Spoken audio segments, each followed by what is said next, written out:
പിതാവിന്റെയും പുത്രന്റെയും പരിശുദ്ധാത്മാവിന്റെയും നാമത്തിൽ ആമേൻ. അമ്മേ പരിശുദ്ധ അമ്മേ, അമ്മേ പരിശുദ്ധ ദൈവമാതാവേ, കൃപാസനത്തിലൂടെ ഞങ്ങൾക്കും ഞങ്ങളുടെ ദേശത്തിനും അമ്മ മധ്യസ്ഥം തേടി തന്ന എല്ലാ അനുഗ്രഹങ്ങൾക്കും കൃപകൾക്കും ഞങ്ങളിപ്പോൾ ഹൃദയം നിറഞ്ഞ നന്ദി പറയുന്നു.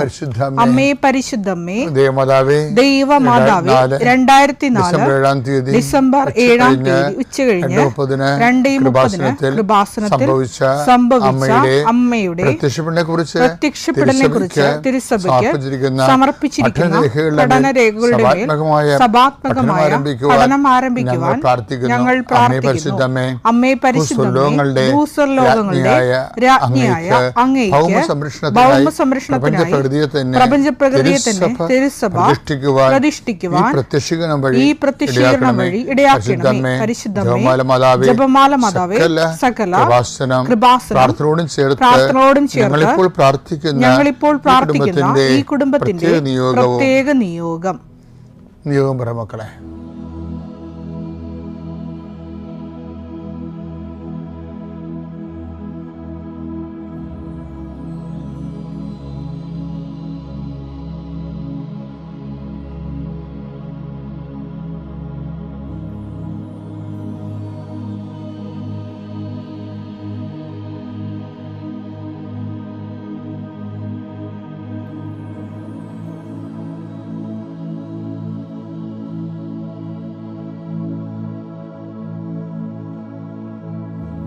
അമ്മയുടെ പ്രത്യക്ഷീകരണത്തിന്റെ ഈ അനുഗ്രഹവേളയിൽ ഞങ്ങൾക്ക് സാധിച്ചു തരുവാൻ കനിയണമേ. ആമേൻ. കർത്താവേ, നിന്റെ ഉന്നതമായ നാമത്തിന് സ്തോത്രം ചെയ്യുന്നു. കർത്താവേ, നിന്റെ വിശുദ്ധ പൗരോഹിത്യത്തെ മഹത്വപ്പെടുത്തണമേ. കർത്താവേ, സഭയിലുള്ള സാന്നിധ്യം ദൃഢമാക്കണമേ. 39 വർഷം ഞാൻ അർപ്പിച്ച കൃപാന്റെ യുഗതിയായി കൃപാസ്ഥാന ജീവനോടെ പ്രത്യക്ഷപ്പെട്ട മാതാവിന്റെ മാധ്യസ്ഥയിൽ അത്താറയിൽ നടന്ന 10,000 ആരാധന ശക്തിയാൽ മക്കളില്ലാത്തവരെ ഓർത്ത് പ്രാർത്ഥിക്കുന്ന ഈശോയെ, ആശുപത്രി കിടക്കുന്നവരെ ഓർത്ത് പ്രാർത്ഥിക്കുന്നു. ഓരോ ബിസിനസ് ചെയ്തിട്ട് തകർന്നു പോകുന്നവരെ കർത്താവ് ഇന്നെങ്കിലും 10 പൈസ കിട്ടുക ഈശോയെ. കച്ചവടം ചെയ്തിട്ട് നിവൃത്തിയില്ലാതിരിക്കുന്നവരുണ്ട്. കന്യൻ്റെ കയ്യിൽ പൈസ അകപ്പെട്ടു പോയവരുണ്ട്. അത് തിരക്കി പോകുന്നവരും ചോദിക്കാൻ പോകുന്നവരുണ്ട്. അപ്പം അവരെല്ലാം അവരുടെ ഉദ്യമങ്ങളെല്ലാം കർത്താവ് കൊച്ചു തോബിയാസിനെ നീ വിട്ടില്ലേ, കടങ്ങൾ തിരിച്ചു കിട്ടി മേടിക്കാൻ വേണ്ടി. അതുപോലെ അന്ന് റാഫേൽ മാലാഖനെ നീ കൂടെ വിട്ടില്ലേ, ഞങ്ങൾക്ക് നഷ്ടപ്പെട്ടത് തിരിച്ചു വിട്ട് മേടിക്കാൻ വേണ്ടി വിടുന്നവരുടെ കൂടെ പരിശുദ്ധമേ നീ കൂടെ വിടണമെന്ന് പ്രാർത്ഥിക്കുന്നു ഈശോ. കർത്താവ് ഞങ്ങളുടെ മക്കളെ ഓർത്ത് പ്രാർത്ഥിക്കുന്നു. അവിടെ ക്രിസ്മസ് പരീക്ഷയ്ക്ക് വേണ്ടി മക്കൾ ഒരുങ്ങാൻ പോവുകയാണ് ഈശോ.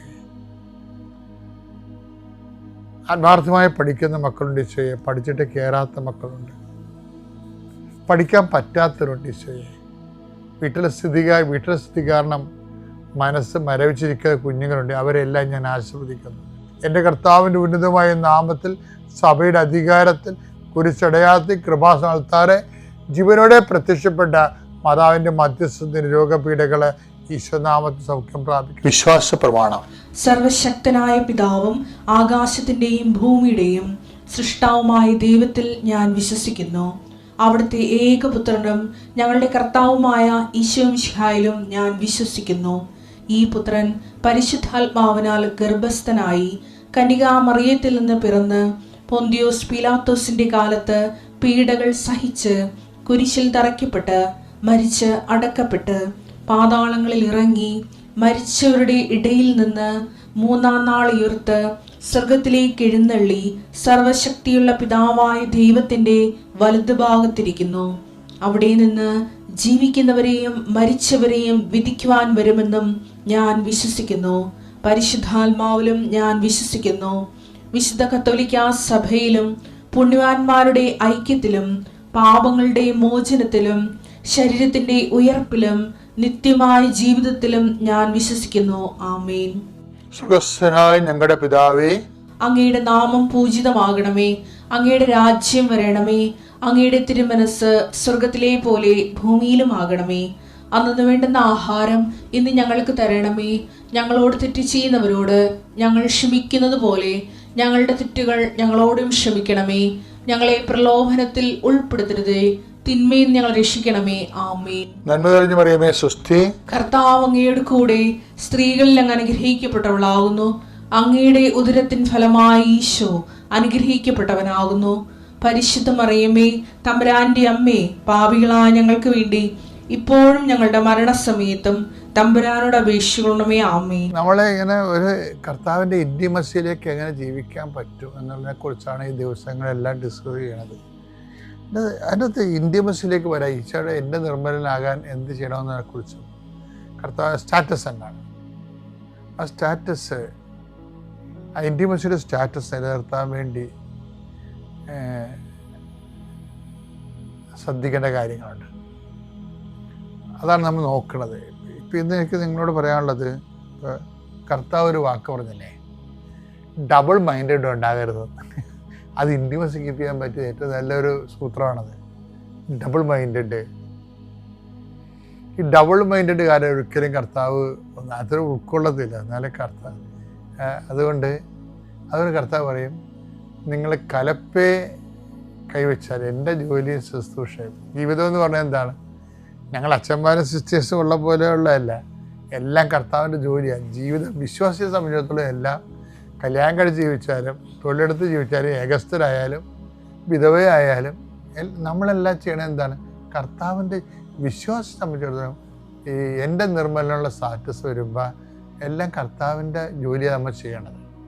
ഈ കർത്താവിൻ്റെ ജോലി അത് കർത്താവിൻ്റെ നാമത്തിൽ ചെയ്യുമ്പോഴാണ് കർത്താവിൻ്റെ ജോലിയാണ്. പക്ഷെ കർത്താവിൻ്റെ നാമത്തിൽ മാത്രം ചെയ്താൽ കർത്താവിൻ്റെ ജോലി ആകത്തില്ല. അതിനെന്ത് ചെയ്യണമെന്നറിയാവോ? ഡബിൾ മൈൻഡഡ് ആകരുത്. ബൈബിൾ പറയുന്ന ഏറ്റവും നല്ല തീമാണ് double mind. Don't be double minded. അങ്ങനെ കുറച്ച് കഴിയുമ്പോൾ പറയും വീട്ടിൽ പോടാന്ന് പറയും. എന്താണ്? കലപ്പയിൽ കൈവച്ചിട്ട് പിന്തിരിഞ്ഞ് നോക്കരുത്. ലൂക്കാ 9:62 യേശു പറഞ്ഞു കലപ്പയിൽ കൈവച്ചിട്ട് പിന്തിരിഞ്ഞു നോക്കുന്ന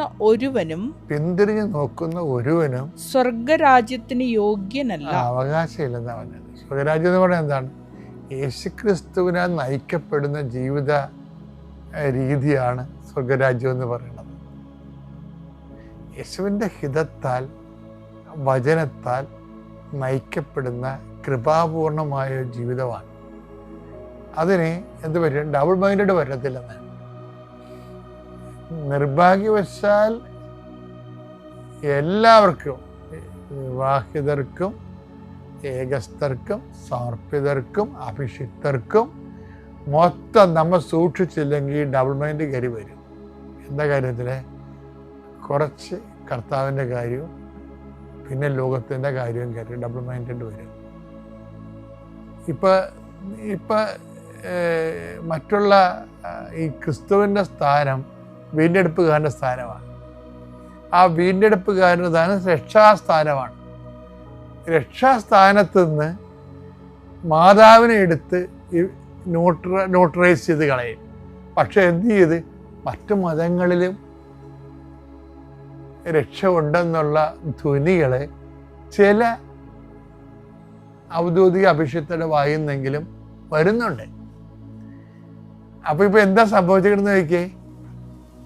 അതിൻ്റെ സഹസഞ്ചാരിയായി അതിൻ്റെ കൂടെ നടന്ന മാതാവ് സഹരക്ഷക അല്ലെന്ന് പറയുമ്പോൾ ഒക്കെ മനസ്സിലാകും. പക്ഷേ എന്താ വിഷയം?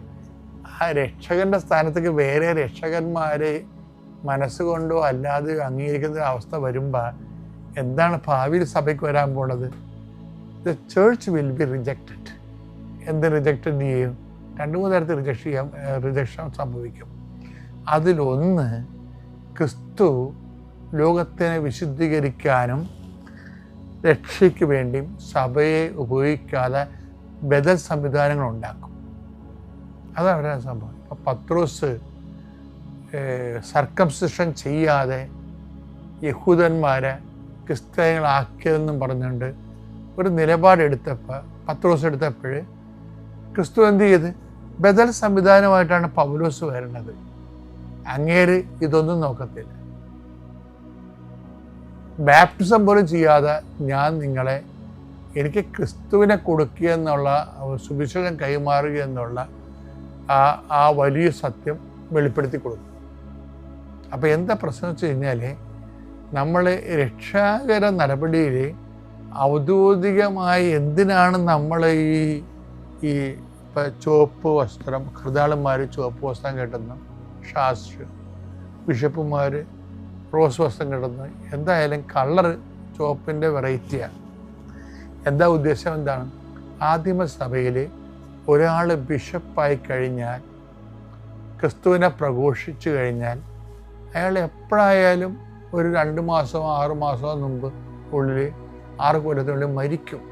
അപ്പം മരിക്കാൻ തയ്യാറാണ്, വിശ്വാസത്തിന് വേണ്ടിയും ക്രിസ്തുവിന് വേണ്ടിയും മരിക്കാൻ തയ്യാറാണ് എന്ന് പറഞ്ഞുകൊണ്ടാണ് അരക്കി ചുവപ്പ് കെട്ടണത്. അന്ന് അതിൻ്റെ ട്രഡീഷൻ അതാണ്. അപ്പം ചുവപ്പ് കെട്ടിയിട്ടുണ്ടെന്ന് തന്നെ മറ്റ് മതങ്ങളിലും രക്ഷ ഉണ്ടെന്ന് പറഞ്ഞു കഴിഞ്ഞാൽ, അല്ലെങ്കിൽ അതുപോലെയുള്ള അംബിഗസ് ആയിട്ടുള്ള, ഇവർ കറക്റ്റായിട്ട് അങ്ങനെ പറയത്തില്ലെങ്കിൽ അംബിഗസ് ആയിട്ട് പറയും.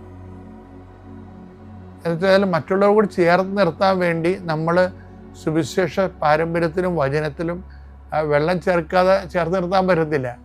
അപ്പം അങ്ങനെ വരുമ്പോൾ എന്ന് വെച്ച് കഴിഞ്ഞാൽ അങ്ങനെയുള്ള സംവിധാനങ്ങൾ ഉണ്ടാക്കിയിടുമ്പോൾ വരുന്ന ഒരു വിഷയം, ഇത് അക്കാഡമിക് പ്രോജക്റ്റായിട്ട് ഉയർന്നു വന്നതാണ്, എവാഞ്ചലൈസേഷൻ വന്നതല്ലത്. അപ്പോൾ ഇതുപോലെയുള്ള സംവിധാനങ്ങൾ ഉണ്ടാക്കിയിടുമ്പോൾ സഭയുടെ ഫെർവൻസ് എന്ന് പറയുന്ന കാര്യം ആത്മാക്കളെ വീണ്ടെടുക്കുക എന്നുള്ള ആശയങ്ങളെ കഴിഞ്ഞ കാലങ്ങളിൽ ചെയ്തത് തെറ്റാണെന്ന് സഭയ്ക്ക് പറയാതെ പറയേണ്ടി വരും. അപ്പോൾ ഇങ്ങനെ വല്ല വിഷയപ്പെടുത്തതിൽ ചിലപ്പോഴെങ്കിലും ഡയലോഗുകാരാണ് ഈ പ്രശ്നം ഉണ്ടാക്കുന്നത്. ഡയലോഗുകാർ ചെന്ന് പെടും. അപ്പോൾ ഡയലോഗ് ചെയ്യുന്ന ആൾക്കാർ എപ്പോഴും ശ്രദ്ധിക്കണം. യേശുക്രിസ്തു ക്രൂശിക്കപ്പെട്ട ഒറ്റ വിഷയമുണ്ട്. പലരും ക്രൂശിക്കപ്പെട്ടിട്ടില്ല ഇവിടെ ആരും. പാപത്തിന് പരിഹാരമായിട്ട് ക്രൂശിക്കപ്പെട്ടിരിക്കുന്നത് ഒരു സിംഗിൾ നെയിമാണ്. ഈ നെയിമെ തൊടുമ്പോൾ പണ്ടൊരാൾ തൊട്ടതാണ്, അതിനെ പറഞ്ഞത് തോട്ടിമുള്ളിലാണ് നീ തൊഴിച്ചതെന്നാണ് പറഞ്ഞിരിക്കുന്നത്. അപ്പം അത് പിന്നെ അയാൾ പരിഹാരം ചെയ്തത് മാനസാന്തരപ്പെട്ടിട്ട് 10 ദിവസത്തിൻ്റെ ഒപ്പം നിന്നിട്ട് 10 ദിവസത്തിന് പകരം 14 സഭകളെ സൃഷ്ടിച്ചപ്പോഴാണ് അദ്ദേഹത്തിൻ്റെ പാപത്തിന് പരിഹാരമായി മാറിയത്, പൗലോസിൻ്റെ. അപ്പോൾ എപ്പോഴും ഈ വിഷയത്തിൽ പൊതുവെ ഒരു ജാഗ്രത പാലിക്കേണ്ടതാണ്.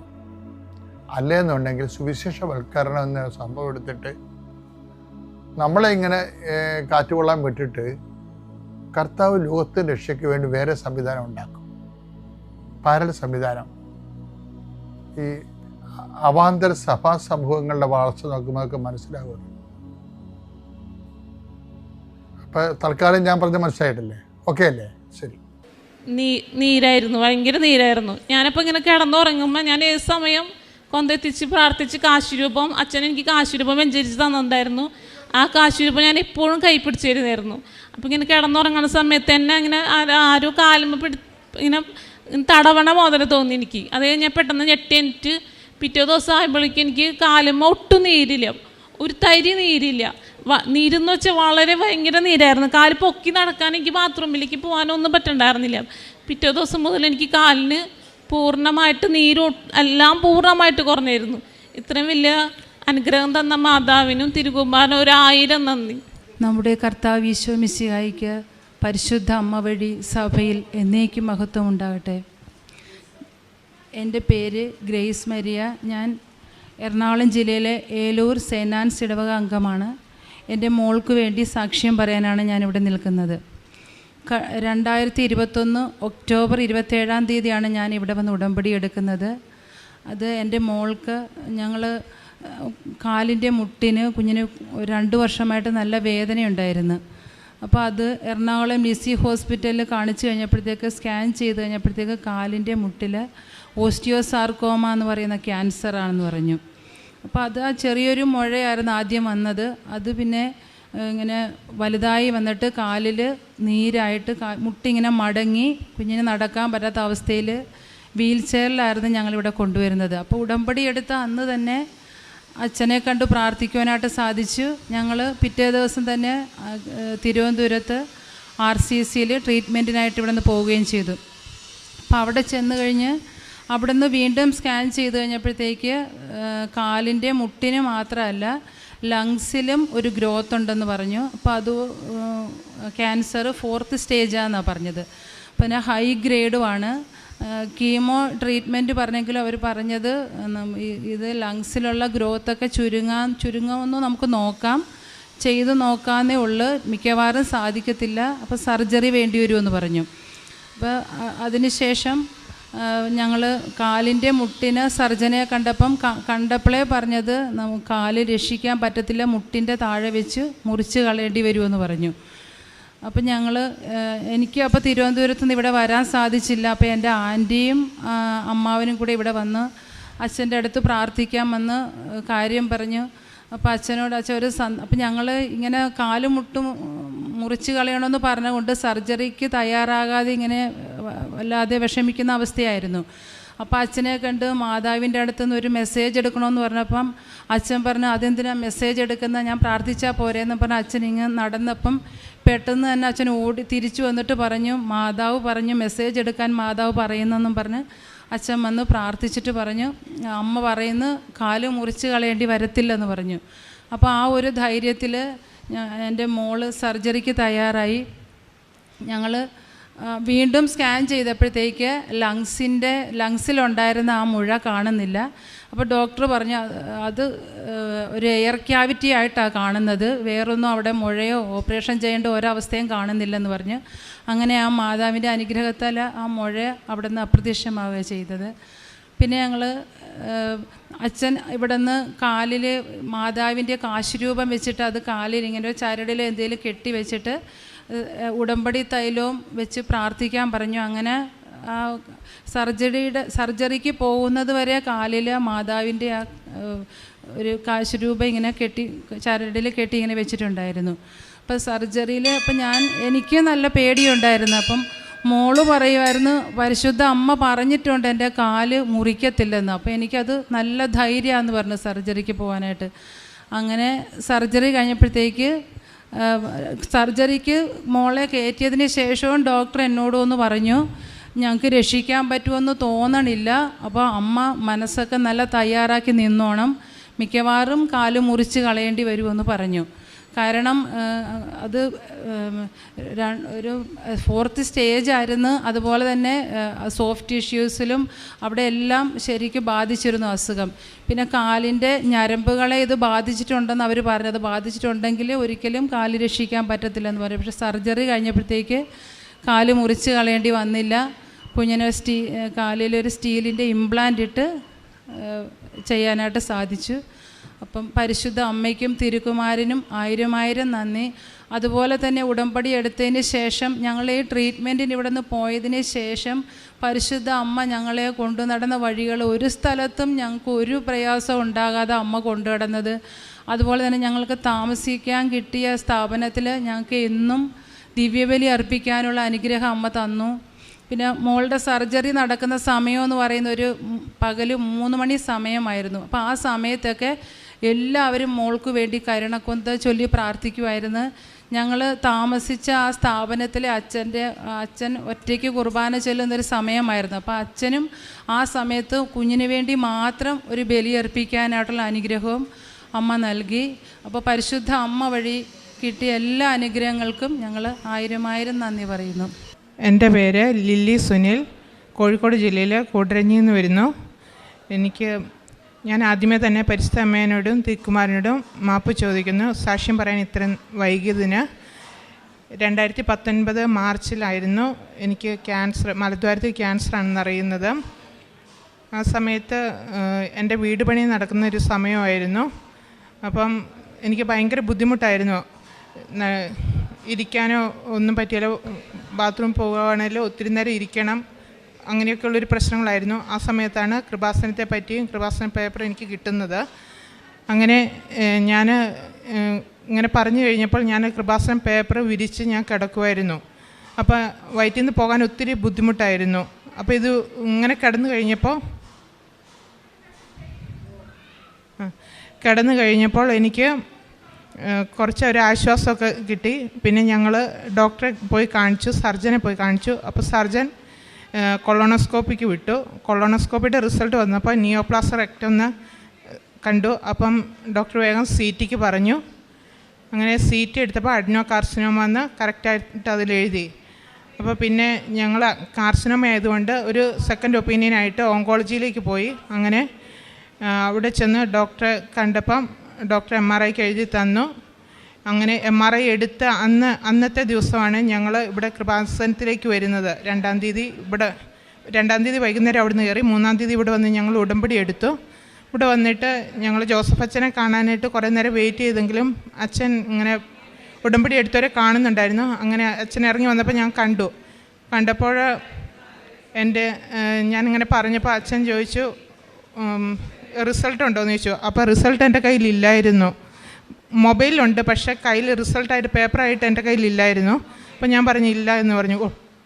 ഉടമ്പടി എടുത്തിരുന്നോ എന്ന് ചോദിച്ചു. ഉടമ്പടി എടുത്തിട്ടുണ്ട്, പക്ഷേ അത് ബാഗിൻ്റെ ഉള്ളിൽ വെച്ചേക്കുമായിരുന്നു.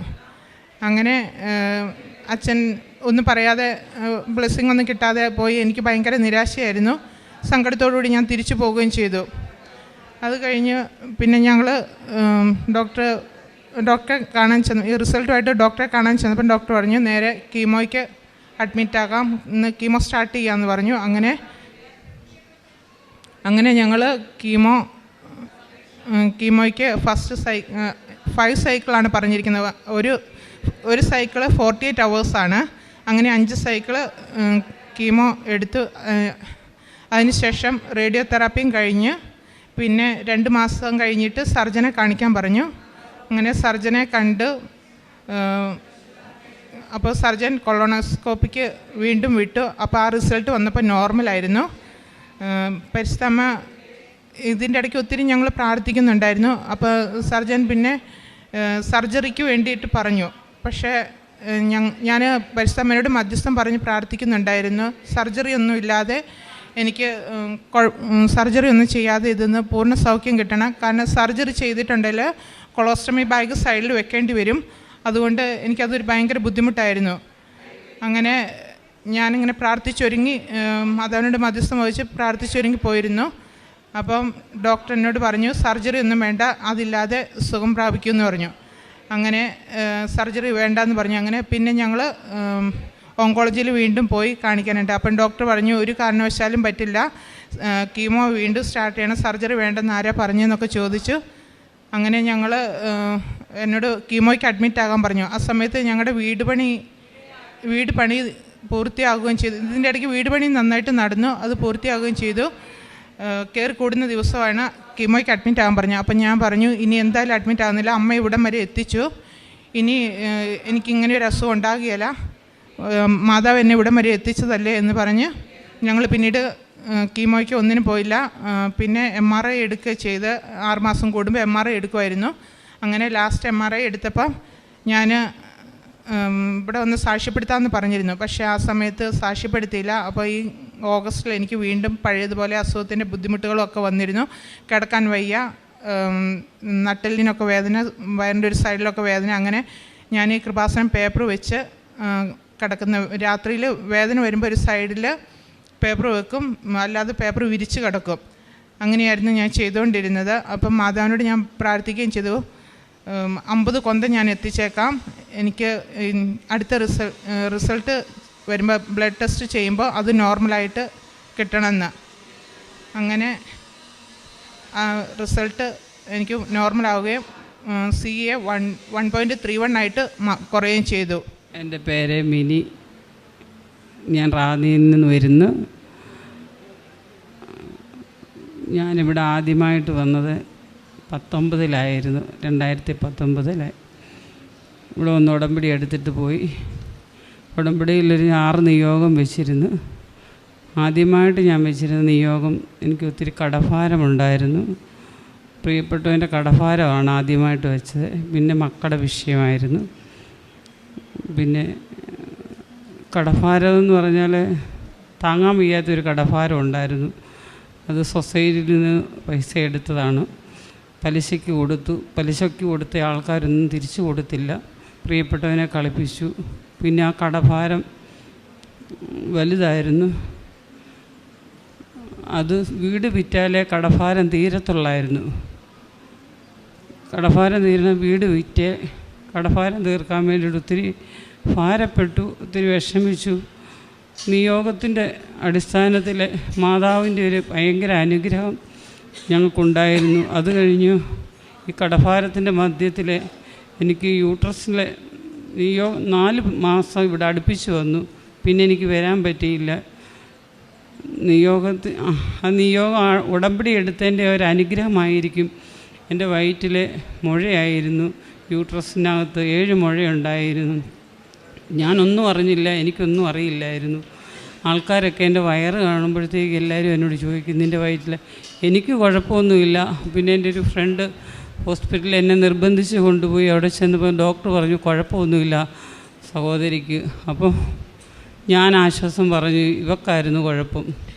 പിന്നെ ഒന്ന് സ്കാൻ ചെയ്യാൻ പറഞ്ഞു. സ്കാൻ ചെയ്ത് കഴിഞ്ഞപ്പം വലിയ മുഴകൾ, 16 സെൻറ്റിമീറ്റർ, 10 സെൻറ്റിമീറ്റർ, 8 സെൻറ്റിമീറ്റർ വലിയ മുഴകൾ. ഉള്ളിലങ്ങ് പേടിയായിരുന്നു. എനിക്ക് ഭയങ്കര ഹൈ ഷുഗർ, കൊളസ്ട്രോളും ഒക്കെ ഉണ്ടായിരുന്നു. അപ്പം ഡോക്ടർ പറഞ്ഞു ഓപ്പറേഷൻ ചെയ്യാൻ പറ്റത്തില്ല എന്ന് പറഞ്ഞു. അപ്പോൾ എൻ്റെ മോള് ബാങ്ക് കോച്ചിങ് പഠിച്ചുകൊണ്ടിരിക്കുന്നു. അവൾ പഠിത്തം നിർത്തിയിട്ട് എന്നെ വന്ന് നോക്കി. എൻ്റെ ഷുഗർ കുറച്ചു, ഓപ്പറേഷൻ ചെയ്യിപ്പിച്ചു. പക്ഷെ അപ്പം മോൻ ഗൾഫിലായിരുന്നു. അപ്പം ഞാൻ വിചാരിച്ചു ഇനി മോനെ ഒന്ന് കാണാൻ പറ്റത്തില്ല. അവസാനത്തെ ഒരു കുമ്പസാരമൊക്കെ കുമ്പസാരിച്ചിട്ട് എനിക്ക് ക്യാൻസർ ആയിരിക്കുമെന്ന് ഞാൻ വിചാരിച്ചു തന്നെയല്ല. മാതാവ് എന്നോട് വന്ന് പറഞ്ഞു, നിന്നെ 4ാമത് ഓപ്പറേഷൻ ചെയ്ത് 3ാമത് ചെയ്ത ആളിറങ്ങുമ്പോൾ 4ാമത് തന്നെ ചെയ്യുന്നതായിട്ട് പറഞ്ഞു. ഞാൻ അച്ഛനോട് പറഞ്ഞു, മാതാവ് സംസാരിച്ചിട്ടുണ്ട്, എന്നാലും കുമ്പസാരത്തിൽ അച്ഛൻ എന്നോട് പറഞ്ഞു മാതാവ് മോടെ കൂടെ ഉണ്ടെന്ന് പറഞ്ഞു. അച്ഛൻ ഇന്ന് ബിഷപ്പായി. എന്നാലും ഞാൻ പറഞ്ഞു, അച്ഛാ മാതാവ് സംസാരിച്ചെങ്കിലും എനിക്ക് പേടിയാണ്.